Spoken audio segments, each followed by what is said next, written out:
കർത്താവിൻ്റെ നാമം വാഴ്ത്തപ്പെടുമാറാകട്ടെ. കർത്താവിൽ പ്രിയരെ, രണ്ട് ചെറിയ വാക്യം ഞാൻ വായിക്കാം. ആദ്യം യോഹന്നാൻ എഴുതിയ സുവിശേഷം 11-ാം അധ്യായത്തിൽ 33-ാമത്തെ വാക്യം. അവൾ കരയുന്നതും അവളോടുകൂടെ വന്ന യഹൂദന്മാർ കരയുന്നതും യേശു കണ്ടിട്ട് ഉള്ളം നൊന്ത് കലങ്ങി. അവനെ വെച്ചത് എവിടെയെന്ന് ചോദിച്ചു. കർത്താവെ, വന്ന് കാണുക എന്ന് അവർ അവനോട് പറഞ്ഞു. യേശു കണ്ണുനീർ വാർത്തു. അപ്പോസ്തലനായ പൗലോസ് റോമർക്ക് എഴുതിയ ലേഖനം 12-ാം അധ്യായത്തിൽ അതുപോലെ 15-ാം വാക്യത്തിൽ ഇങ്ങനെ പറയുന്നു: സന്തോഷിക്കുന്നവരോട് കൂടെ സന്തോഷിക്കുകയും കരയുന്നവരോടുകൂടെ കരയുകയും ചെയ്യുവിൻ എന്ന്. ദൈവത്തിൻ്റെ മക്കളെ, സ്നേഹം ഉണ്ട് എന്ന് പറയുന്ന ആള് ഉള്ളിൽ മാത്രം ആ സ്നേഹം വെച്ചുകൊണ്ടിരിക്കാൻ പാടില്ല. ആ സ്നേഹം പ്രകടിപ്പിക്കുവാൻ അവന് കഴിയണം. സ്നേഹം പ്രകടിപ്പിച്ചില്ലെങ്കിൽ ഇയാൾ ഒരു സ്നേഹമുള്ള ആളെ അല്ലെന്നേ വരുള്ളൂ. അതുപോലെ തന്നെ ദുഃഖം പ്രകടിപ്പിക്കാൻ കഴിയാത്തൊരു വ്യക്തി വാസ്തവത്തിലൊരു മനുഷ്യനാണോ? ഒരു ക്രിസ്ത്യാനി ഒരിക്കലുമല്ല.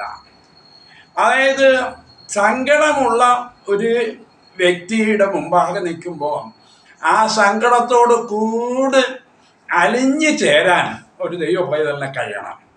ഒരാൾ കരയുന്നു, സങ്കടത്തിലാണ്, അത് അന്വേഷിക്കുകയും ആ സങ്കടം കാണുമ്പോൾ നമ്മുടെ ഹൃദയവും നൊന്ത് കലങ്ങണം. ഇതൊരു ദൈവപൈതലിൻ്റെ ലക്ഷണമാണ്. യോഹന്നാൻ എഴുതിയ സുവിശേഷം 1-12-13 വാക്യങ്ങൾ അടിസ്ഥാനപ്പെട്ടിട്ടുള്ള ദൈവകുഞ്ഞുങ്ങൾ നിശ്ചയമായിട്ടും ഈ ഭാവം ഉണ്ടാവും.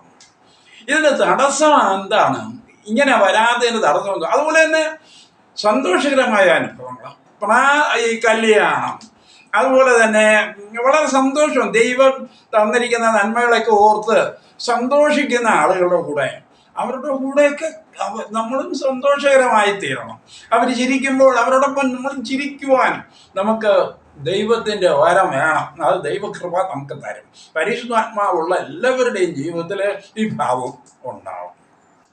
ദൈവത്തിൻ്റെ കുഞ്ഞുങ്ങളെ, എന്താണ് ഇതിന് തടസ്സം, അല്ലെങ്കിൽ ഇതിൽ നിന്ന് പിന്നിലേക്ക് വലിക്കുന്ന ശക്തി?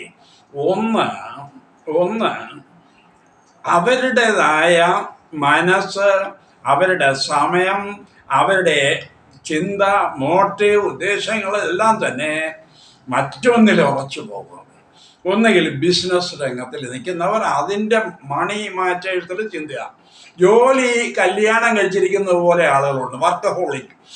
അപ്പോൾ രാവിലെ പോയ രാത്രിയാണ് വരുന്നത്. അതുവരെ ഓഫീസിൽ ഇരുന്ന് പണി ചെയ്യുന്ന, കുടുംബത്തെ മറന്നു പോകുന്ന, അപ്പനെ മറന്നു പോകുന്ന, അമ്മയെ മറന്നു പോകുന്ന, ഭാര്യയും പിള്ളേരെയും മറന്നു പോകുന്ന ജോലി.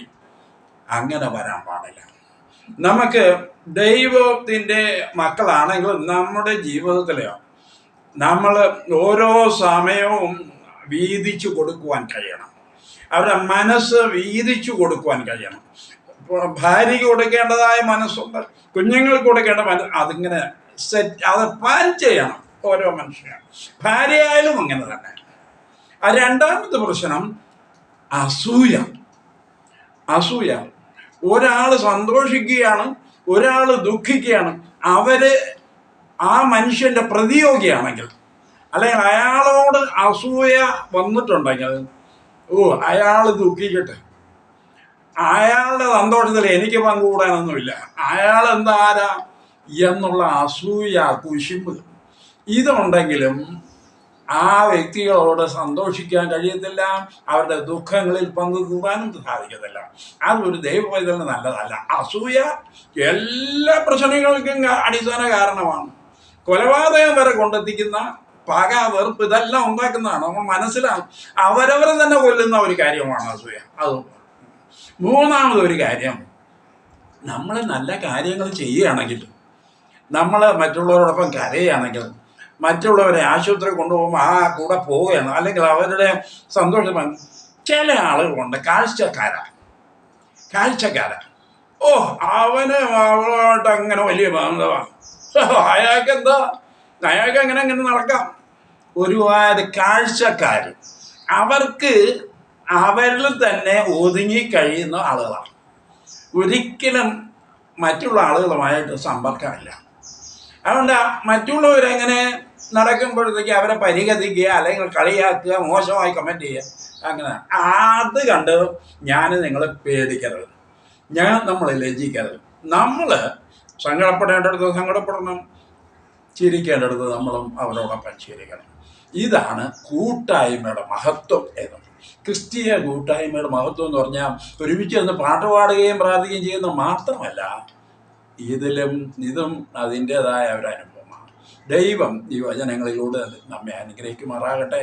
ആമേൻ.